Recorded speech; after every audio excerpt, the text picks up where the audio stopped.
이 써서 부정행위 증거를 잡는 것은 오히려 가장 불리해요. 저는 그거는 확신해요. 이거만큼은 좀 하지 않으셨으면 좋겠어요.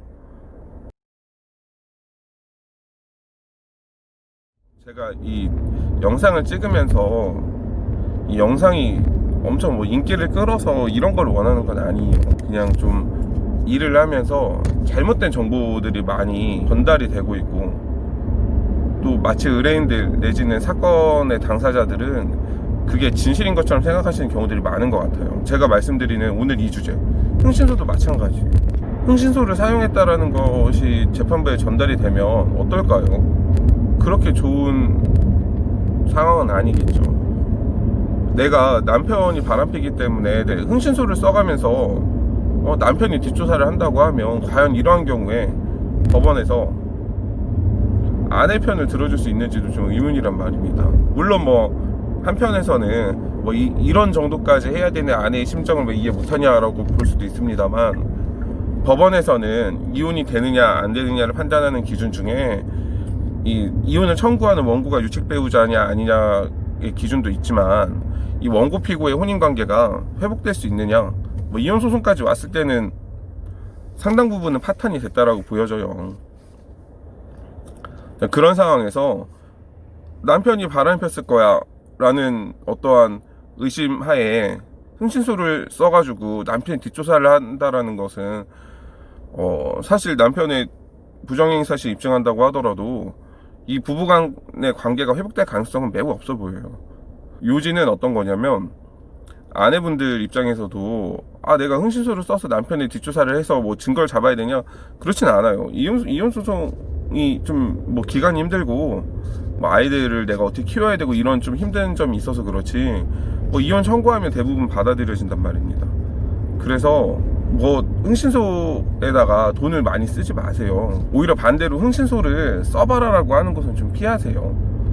아내분이 원하는 이혼 소송의 결과를 전혀 얻을 수가 없어요. 제가 이 일을 하면서 느끼는 거는 너무나도 사람들을 속이는 사람들이 많아요. 우리가 병원에 갈 때도 위급해서 가지만 이 변호사를 찾아올 때도 정말 어떻게 보면 인생에서 굉장히 위기 순간에 찾아온단 말입니다. 근데 이 순간에 이제 이용하려고 하는 사람들 분명히 있어요. 그렇다 보니까 좀 답답한 점도 많은 것이 사실입니다. 그러면 이렇게 반론할 수도 있을 것 같아요. 남편이 바람피면서 이혼은 해주지 않는다고 한다. 난 어떻게 해야 되냐? 제가 말씀드린 것처럼 법원에서는 가사조사나 부부상담 절차를 거치면서요, 이 부부가 이혼을 해야 되는지 이혼을 하지 않아야 되는지에 대해서 면밀히 검토를 합니다. 물론 뭐 바람핀 증거가 명백하다고 하면 이 부부상담 절차도 크게 의미는 없을 거예요. 그러나 이 부정행위 증거가 있어야지만 이혼이 되는 건 아니에요. 그리고 아까 말씀드린 것처럼 부정행위를 입증해야지만 뭐 재산분할, 아이들에 대한 친권, 양육권 부분에 있어서 뭐 유리한 걸 차지하는 것도 아닙니다.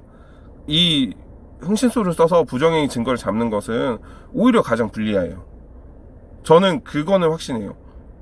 이거만큼은 좀 하지 않으셨으면 좋겠어요.